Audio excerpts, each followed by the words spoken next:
नमस्कार दोस्तों, स्वागत है एक बार फिर से आप सभी का हमारे चैनल पर। अभी तक की सारी बड़ी और जरूरी खबरें हम आपके लिए लेकर आए हैं, तो चलेंगे एक एक बड़ी खबर की ओर। लेकिन उससे पहले अगर आप भी चाइना को भारत के सामने रोते और गिड़गिड़ाते हुए देखना चाहते हैं दोस्तों, और मानते हैं कि मोदी जी है तो हर चीज मुमकिन है, तो अभी कर दीजिए इस वीडियो को लाइक, चैनल को कर दीजिए सब्सक्राइब, बेल आइकॉन दबाइए, साथ ही कमेंट बॉक्स में लिख दीजिएगा जय हिंद। जी हाँ दोस्तों, तो चलते पहली बड़ी खबर की ओर, जहां आपको चाइना पर इंडियन पोल का सर्वे बताएंगे दोस्तों कि सर्वे क्या कहता है। बातचीत से सुधरेगा चाइना या युद्ध से, बताएंगे आपको। साथ ही बताएंगे जहां पर अगस्त की रात चीन ने की थी घुसपैठ की कोशिश, जिसको लेकर भारतीय सेना ने किया नाकाम मंसूबा। जी हाँ दोस्तों, साथ ही बताएंगे जहां पर रूसी लड़ाकू विमानों ने काला सागर के ऊपर अमेरिकी बम वर्षक को घेर लिया है। जी हाँ दोस्तों, साथ ही आपको बताएंगे जहां पर डरता हुआ ड्रैगन घुसपैठ से कर रहा है इनकार। जी हाँ दोस्तों, क्या कहा उसने, और बताएंगे आपको पूरी बात क्या है। साथ ही बताएंगे जहां पर राजीव गांधी फाउंडेशन को लेकर बीजेपी की तरफ से बड़ा खुलासा कांग्रेस को लेकर। जी हाँ दोस्तों, बताएंगे क्या खुलासा हुआ है कांग्रेस के खिलाफ। साथ ही आपको बताएंगे जहां पर एसबीआई ग्राहकों के लिए बड़ी अच्छी खबर। अगर आपका भी एसबीआई में अकाउंट है दोस्तों, तो बने रहिएगा वीडियो के अंत तक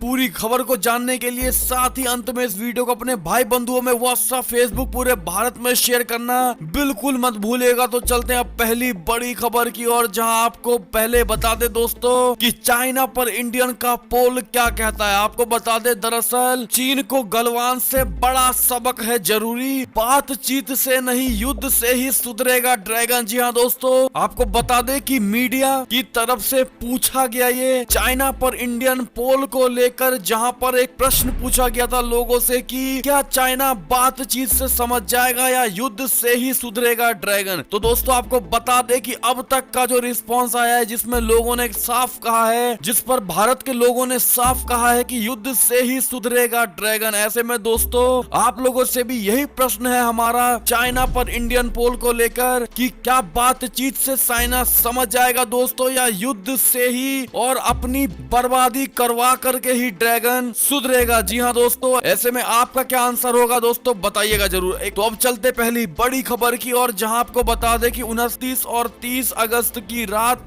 चीन ने की थी घुसपैठ की कोशिश, भारतीय सेना ने किया चाइना का मंसूबा नाकाम। जी हाँ दोस्तों, भारत और चीन के सैनिकों के बीच एक बार फिर झड़प हुई है। बताया गया है कि 29 अगस्त की रात ये झड़प पैंगोंग तसो झील के पास हुई है। सरकार ने इस पर कहा है कि हमारे जांबाज जवानों ने चीनी सैनिकों की घुसपैठ को नाकाम कर दिया है। वहीं सूत्रों ने बताया है कि चीन 500 सैनिकों के साथ घुसपैठ करना चाहता था। भारतीय सेना ने पीआरओ कर्नल अमन आनंद ने कहा, पीपुल्स लिबरेशन आर्मी यानी पीएलए के जवानों ने 29-30 अगस्त की रात को पूर्वी लद्दाख में चल रहे गतिरोध के दौरान दोनों देशों के बीच शांति स्थापित करने के लिए हुई सैन्य और राजनयिक बातचीत का उल्लंघन किया और यथा स्थिति को बदलने के लिए घुसपैठ की है। जी हाँ दोस्तों, ऐसे में भारत ने करारा जवाब दिया है चाइना को दोस्तों, और चाइना के एक भी सैनिक को भारत की सीमा में घुसने नहीं दिया। इस पर दोस्तों आप अपने भारतीय सेना के शौर्य और पराक्रम की कितनी तारीफ करना चाहेंगे दोस्तों। साथ ही आपको अपने भारतीय सेनाओं पर कितना भरोसा है, 0 से 100% में 1 अंक देना बिल्कुल मत भूलेगा। अब चलते हैं दूसरी बड़ी खबर की ओर, जहां आपको बता दें कि भारत और चीन दोनों बड़े देश समझ और संतुलन तक पहुंचना जरूरी, ऐसा जयशंकर विदेश मंत्री जयशंकर का कहना है दोस्तों। बता दें, US India strategic partnership forum के तीसरे सालाना में लीडरशिप सम्मेलन में भारतीय विदेश मंत्री एस जयशंकर ने कहा है कि चीन के पाकिस्तान के साथ संबंध 60 के दशक की तरह जा रहे हैं। इसके पहलू हमारे लिए पहले भी चिंता का विषय रहे हैं। ये कुछ ऐसा है जो दोनों देशों के साथ हमारे संबंधों में कारक होगा। जी हाँ दोस्तों, उन्होंने कहा कि हमें चीन के उदय की जानकारी है। तात्कालिक पड़ोसी होने के नाते हमें इससे सीधे तौर पर प्रभावित होते हैं। भारत भी इस अवधि में आगे बढ़ रहा है। यदि आपके पास दो ऐसे देश है जिनमें दोनों की आबादी 100 करोड़ से ज्यादा है, तो ये महत्वपूर्ण है कि वे किसी प्रकार की समझ और संतुलन तक पहुंचे। ऐसे में दोस्तों आप भारत के विदेश मंत्री एस जयशंकर के बयान से कितने सहमत है बताइएगा जरूर। एक और खबर की माने तो रूसी लड़ाकू विमानों ने काला सागर के ऊपर अमेरिकी बम वर्षक को घेरा। जी हाँ दोस्तों, बेलारूस के मुद्दे पर अमेरिका के नेतृत्व वाले नाटो देशों और रूस के बीच तनाव गहराता जा रहा है। नाटो के साथ जारी तनातनी के बीच रूस के 2 लड़ाकू विमानों ने काला सागर के ऊपर अमेरिका के बम वर्षक विमान B-52 को खतरनाक तरीके से घेर लिया। इसके बाद नाटो देशों में हड़कंप मच गया दोस्तों। यूरोप और अफ्रीका मामलों के कमांडर जनरल जेफ हैरिगियन ने कहा, घटना शुक्रवार की है। ब्रिटेन से उड़ान भरने के बाद B-52 काला सागर के ऊपर गश्त लगा रहा था, तभी ये घटना हुई। दोनों विमान बेहद नजदीक तक आ गए थे। जी हाँ दोस्तों, रूस विमान अमेरिकी बम वर्षक B-52 के पास 100 फीट की दूरी से निकले। इससे हवा में विमानों के टकराने का खतरा बढ़ता है। जी हाँ दोस्तों, ऐसे में ये भी बड़ी खबर आ रही है। और खबर की माने तो घुसपैठ की नाकाम कोशिश को स्वीकारने की हिम्मत नहीं दिखा पाया चीन। जानिए लद्दाख झड़प पर क्या कहा ड्रैगन ने, बता दें लद्दाख में एक बार फिर घुसपैठ की कोशिश नाकाम होने के बाद चीन इस बात से साफ तौर पर मुकर गया है कि उसके सैनिकों ने सीमा पार करने की कोई कोशिश नहीं की। भारत और चीनी सैनिकों के बीच 29 से 30 की दरमियानी रात झड़प की सूचना के बीच चीनी विदेश मंत्रालय ने खुद को साफ बताते हुए कहा है कि चीनी सैनिकों ने सख्ती से लाइन ऑफ एक्चुअल कंट्रोल का पालन किया है। चीन के सरकारी अखबार ग्लोबल टाइम्स के मुताबिक चाइनीज विदेश मंत्रालय ने सोमवार को कहा कि चीनी सीमा सैनिकों ने हमेशा लाइन ऑफ एक्चुअल कंट्रोल का सख्ती से पालन किया है और कभी सीमा को पार नहीं किया। ऐसे में दोस्तों आप झूठी चाइनीज सरकार को लेकर क्या कहना चाहेंगे बताइएगा जरूर, और किस प्रकार से दोनों। और ऐसे में दोस्तों चाइना के इस बड़े झूठ को लेकर आपकी क्या राय है बताइएगा जरूर। जिस प्रकार से चाइना लोगों दुनिया के सामने अपना कच्चा चिट्ठा नहीं खोलना चाहता है दोस्तों, इसके पीछे क्या कारण हो सकता है बताइएगा जरूर। एक और खबर की माने तो जापान के पूर्व पीएम शिंजो आबे ने पीएम मोदी का जताया आभार, कहा ये साझेदारी आगे भी बनी रहेगी। जी हाँ दोस्तों, एक और खबर की माने तो चीन ने अमेरिका के साथ तनाव के बीच पूर्वी तट पर शुरू किया सैन्य अभ्यास। जी हाँ दोस्तों, दक्षिण चीन सागर में अमेरिका के साथ बढ़ते तनाव के बीच चीनी सेना ने देश के पूर्वी तट पर सैन्य अभ्यास तेज कर दिया है। चीन ने सैन्य अभ्यास के 2 सेट ऐसे समय लॉन्च किए तब जब ताइवान के मुद्दे पर अमेरिका के साथ पहले ही तनाव बना हुआ है। शंघाई स्थित सैन्य विशेषज्ञ नी लेक्सियोंग ने कहा, ताइवान को चीन में शामिल करने के लिए ये एक जरूरी कदम है। जी हाँ दोस्तों, एक और खबर की माने तो डोकलाम के पास मिसाइल साइटों के अलावा चीन बना रहा है हेलीपोर्ट। सैटेलाइट तस्वीरों से हुआ ये बड़ा खुलासा। जी हाँ दोस्तों, भारत के खिलाफ चीन की आक्रामकता लद्दाख तक सीमित नहीं है, बल्कि वो हर तरफ से भारत को घेरने की नापाक कोशिश में जुटा हुआ है। ओपन सोर्स सैटेलाइट तस्वीरों से बड़ा खुलासा हुआ है कि पीपल्स लिबरेशन आर्मी यानी चाइनीज सेना भारत, भूटान और चीन के ट्राई जंक्शन पर एक स्ट्रक्चर बना रही है जो हेलीपोर्ट प्रतीत होता हुआ दिखाई दे रहा है। दोस्तों, ये 2 विवादित और संवेदनशील सीमा क्षेत्रों डोकलाम और सिक्किम सेक्टर के बेहद नजदीक है। ऐसे में दोस्तों भारत भी पूरी तरह से सतर्क होता हुआ दिखाई दे रहा है और भारत की सेना हर सिचुएशन का सामना करने की तैयारी में जुटी हुई है। ऐसे में दोस्तों आपकी क्या राय है इस खबर को लेकर बताना मत भूलिएगा। एक और खबर की माने तो ट्रंप ने शिंजो आबे को बताया जापान के इतिहास का महानतम प्रधानमंत्री। दोनों नेताओं के बीच हुई लंबी बातचीत। जी हाँ दोस्तों, एक और खबर की ओर चले तो चीन की तानाशाही को लेकर ऑस्ट्रेलियाई टीवी एंकर चेंग लेई को बीजिंग में किया गया गिरफ्तार। तो चीन की तानाशाही, ऑस्ट्रेलिया टीवी एंकर चेंग लेई को बीजिंग में किया गिरफ्तार। जी हाँ दोस्तों, कोरोना काल में शुरू हुआ चीन और ऑस्ट्रेलिया के बीच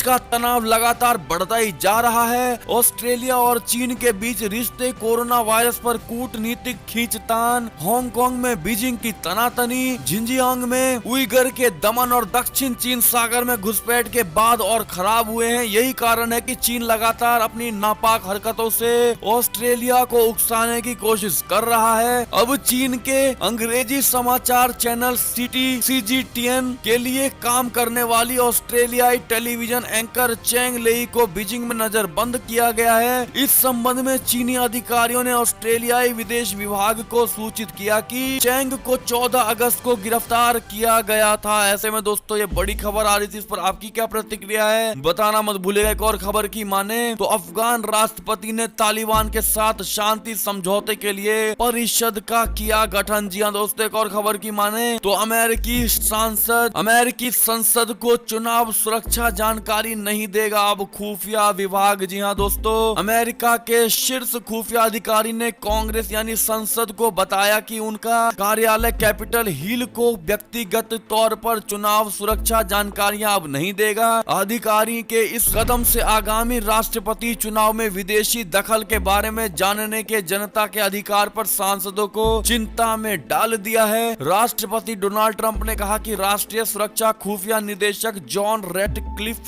ने यह निर्णय इसलिए लिया क्योंकि प्रशासन संसद द्वारा सुरक्षा संबंधी जानकारियां सार्वजनिक करने की खुफिया सूचनाओं से तंग आ गया था। ऐसे में दोस्तों ये बड़ी खबर थी। एक और खबर की माने तो राजीव गांधी फाउंडेशन को लेकर बीजेपी का बड़ा दावा। मेहुल चौकसी, जाकिर नाइक, राणा कपूर जैसों ने दिया पैसा। जी हाँ दोस्तों, बीजेपी ने राजीव गांधी फाउंडेशन को लेकर कांग्रेस पर सोमवार को एक बार फिर से निशाना साधा है। बीजेपी ने दावा किया है कि पंजाब नेशनल बैंक घोटाले का आरोपी मेहुल चौकसी, जाकिर नाइक, राणा कपूर आदि ने राजीव गांधी फाउंडेशन में पैसा दिया। इसको लेकर बीजेपी प्रवक्ता संबित पात्रा ने चेक संख्या को सार्वजनिक करते हुए कुछ बड़े दावे किए हैं। दोस्तों, बीजेपी प्रवक्ता संबित पात्रा ने प्रेस कॉन्फ्रेंस में कहा मेहुल चौकसी Punjab national bank fraud case में आरोपी है। इसको लेकर मामला चल रहा है। राजीव गांधी फाउंडेशन को कई लाखों रुपए मेहुल चौकसी से मिले हैं। गीतांजलि ग्रुप मेहुल का है और इसके अंतर्गत एक कंपनी आती है जिसका नाम मेसर्स नवीराज एस्टेट्स है। इस कंपनी ने 29 अगस्त 2014 को राजीव गांधी फाउंडेशन को चेक संख्या 676400 के जरिए से 676400 के जरिए से 10 लाख रुपए डोनेट किए। ऐसे में दोस्तों ये संबित पात्रा की ओर से बड़ा खुलासा करते हुए कांग्रेस पर पलटवार किया है। दोस्तों, इस पर आपकी क्या प्रतिक्रिया है? क्या इसमें पूरा गांधी परिवार, क्या इसमें पूरा कांग्रेस का परिवार फंसता हुआ नजर आ रहा है? दोस्तों, आपको क्या लगता है इसमें कौन कौन सबसे बड़े दोषी हो सकते हैं? दोस्तों बताइएगा जरूर, जिन्होंने भी ये भ्रष्टाचार किया। एक और खबर की माने तो यूएस इलेक्शन को लेकर बड़ी खबर। डोनाल्ड ट्रंप पर राजनीतिक लाभ के लिए नफरत फैलाने का लगा आरोप। जी हाँ दोस्तों, अमेरिकी राष्ट्रपति डोनाल्ड ट्रंप ओरेगन के पोर्टलैंड में प्रदर्शनकारियों के साथ संघर्ष करने वाले समर्थकों की प्रशंसा कर विरोधियों के निशाने पर आ गए हैं। डेमोक्रेट्स ने डोनाल्ड ट्रंप पर आरोप लगाया है कि वो अपने चुनावी अभियान को लाभ पहुंचाने के लिए नस्लीय तनाव बढ़ाने की कोशिश कर रहे हैं। जी हाँ दोस्तों, एक और खबर की माने तो भगोड़े व्यापारी विजय माल्या को सुप्रीम कोर्ट का निर्देश, 5 अक्टूबर को कोर्ट में बुलाया गया है। जी हाँ दोस्तों, एक और खबर की ओर चले तो आरबीआई ने की 2 चरणों में 20,000 करोड़ रुपए के विशेष ओएमओ की घोषणा। जी हाँ दोस्तों, भारतीय रिजर्व बैंक ने मुफ्त बाजार परिचालन के तहत सरकारी प्रतिभूतियों की साथ साथ खरीद और बिक्री आयोजित करने की घोषणा की है। इसके तहत 2 चरणों में कुल 20,000 करोड़ रुपए की प्रतिभूतियों की खरीद बिक्री की जाएगी। जी हाँ दोस्तों, एक और खबर की माने तो लालू से मिलने के बाद दर्ज केस पर बोले तेज प्रताप, कहा मुझ पर नहीं झारखंड सरकार के खिलाफ होना चाहिए मुकदमा। जी हाँ दोस्तों, राजद नेता तेज प्रताप यादव ने झारखंड पुलिस से उन पर और उनके 7 अन्य लोगों पर कोरोना लॉकडाउन के नियमों के उल्लंघन को लेकर दर्ज केस को हटाने की मांग की है। तेज प्रताप ने एएनआई से बात करते हुए कहा कि ये केस झारखंड सरकार के खिलाफ होना चाहिए था। जब मैं अपने पिता से मिलने गया था तो वहाँ की सरकार से ठहरने के लिए एक गेस्ट हाउस की मांग की थी, लेकिन ये उपलब्ध नहीं कराया गया। मैं रोड पर तो नहीं सो सकता। उन्होंने कहा कि उनके काफिले में 4 ही गाड़ी थी, बाकी जो भी लोग आए थे उसके बारे में उन्हें कोई जानकारी नहीं थी। ऐसे में दोस्तों ये बड़ा कटाक्ष किया गया है राजद नेता तेज प्रताप की ओर से झारखंड पुलिस और झारखंड की सरकार पर। इस पर आपकी क्या प्रतिक्रिया है दोस्तों, और आप क्या कहना चाहेंगे तेज प्रताप को लेकर बताइएगा जरूर। एक और खबर की माने तो इजराइल यूएई के बीच शुरू हुई पहली वाणिज्यिक उड़ान सेवा, अमेरिकी इजरायली प्रतिनिधि मंडल ने भरी उड़ान। जी हाँ दोस्तों, संयुक्त अरब अमीरात और इजराइल के बीच हुए शांति समझौते के बाद सोमवार को एक अमेरिकी इजरायली प्रतिनिधि मंडल ने दोनों देशों के बीच पहली वाणिज्यिक उड़ान के जरिए तेल अवीव से अबू धाबी के लिए उड़ान भरी। इन दोनों देशों के बीच शांति स्थापित करवाने में अमेरिका ने महत्वपूर्ण भूमिका निभाई है। जी हाँ दोस्तों, एक और खबर की माने तो प्रणब मुखर्जी के निधन को लेकर केंद्र ने की पूर्व राष्ट्रपति के सम्मान में 7 दिन राष्ट्रीय शोक की घोषणा। जी हाँ दोस्तों, एक और खबर की माने तो गलवान घाटी में झड़प में मारे गए चीन के सैनिकों के कब्र की तस्वीरें हो गई हैं वायरल। जी हाँ दोस्तों, एक और खबर की ओर चले तो हवा में ही कोरोना वायरस का पता लगाएगी ये डिवाइस, रूस ने इसको तैयार कर लिया है। जी हाँ दोस्तों, एक और खबर की ओर चले तो देश की जीडीपी में सबसे बड़ी गिरावट, अप्रैल से जून तिमाही में 23.9% की गिरावट देखने को मिली है। जी हाँ दोस्तों, एक और खबर की ओर चले तो ब्रिटिश पीएम के आवास के सामने बलूचिस्तान में दमनकारी शासन के विरोध में पाकिस्तान के खिलाफ प्रदर्शन हुआ। जी हाँ दोस्तों, एक और खबर की माने तो अवमानना केस को लेकर प्रशांत भूषण पर सुप्रीम कोर्ट ने लगाया ₹1 का जुर्माना, नहीं चुकाने पर 3 महीने की जेल। जी हाँ दोस्तों, एक और खबर की माने तो JEE NEET यानी नीट एग्जाम 2020 को लेकर ये शिवराज सरकार की बड़ी घोषणा, मुफ्त यात्रा कर सकेंगे छात्र। जी हाँ दोस्तों, एक और खबर की माने तो फ्रांसीसी सेना का मुख्य अधिकारी गिरफ्तार, रूस के साथ संबंध होने की थी खबर। जी हाँ दोस्तों, एक और खबर की ओर चले तो हमास के विस्फोटक गुब्बारों के जवाब में इजराइल ने गाजा पर दागे टैंक से गोले। जी हाँ दोस्तों, एक और खबर की माने तो शिनजियांग में कोरोना से निपटने के लिए चीन बना शैतान, उइगर मुस्लिमों पर इस तरह ढा रहा है कहर। जी हाँ दोस्तों, बता दें कि चीन में कोरोना वायरस प्रकोप के चरम पर रहने के दौरान पुलिस द्वारा गिरफ्तार की गई मध्यम आयु वर्ग की एक उइगर मुस्लिम महिला ने हवालात की भयावह कहानी बताई है। उसके साथ दर्जनों अन्य महिलाओं को भी वहां बंद किया गया था। उसने बताया कि वहां उसे एक दवा पीने के लिए मजबूर किया गया जिससे कमजोरी एवं मितली महसूस होने लगी। जी हाँ दोस्तों, ऐसे में ये बड़ा अत्याचार किया जा रहा है दोस्तों चाइना में। इसको लेकर आपकी क्या राय है जरूर बताइएगा। एक और खबर की माने तो पश्चिम बंगाल से खबर है कि कंटेनमेंट जोन में 30 सितंबर तक लॉकडाउन और 8 सितंबर से शुरू होगी मेट्रो रेल सेवा। जी हाँ दोस्तों, एक और खबर की माने तो अफजल कसाब और याकूब जैसे आतंकवादियों पर फांसी पर प्रणब ने ही लगाई थी मुहर। जी हाँ दोस्तों, एक और खबर की माने तो केंद्रीय स्वास्थ्य मंत्री हर्षवर्धन ने बताया कि कब तक नियंत्रण में आ जाएगा कोरोना संक्रमण। जी हाँ दोस्तों, आपको बता दें कि उन्होंने उम्मीद जताई है कि दिवाली तक कोरोना संक्रमण काफी हद तक नियंत्रण में आ जाएगा। ऐसे में आप कितने सहमत हैं इनकी बातों से दोस्तों बताना मत भूलिएगा। एक और खबर की माने तो ट्विटर पर दूसरों का कंटेंट कॉपी करने वालों के लिए बुरी खबर, आपकी पोस्ट हो सकती है गायब। जी हाँ दोस्तों, अगर आप भी किसी दूसरे का कंटेंट कॉपी करके अपने ट्वीट पर चिपकाएंगे दोस्तों और उसको शेयर करेंगे तो कुछ ही सेकंड बाद आपकी ट्वीट डिलीट हो जाएगी। ऐसा नया फीचर ट्विटर लेकर आ रहा है। इस फीचर का आप कितने प्रतिशत सहमति दिखाएंगे बताइएगा जरूर। एक और खबर की माने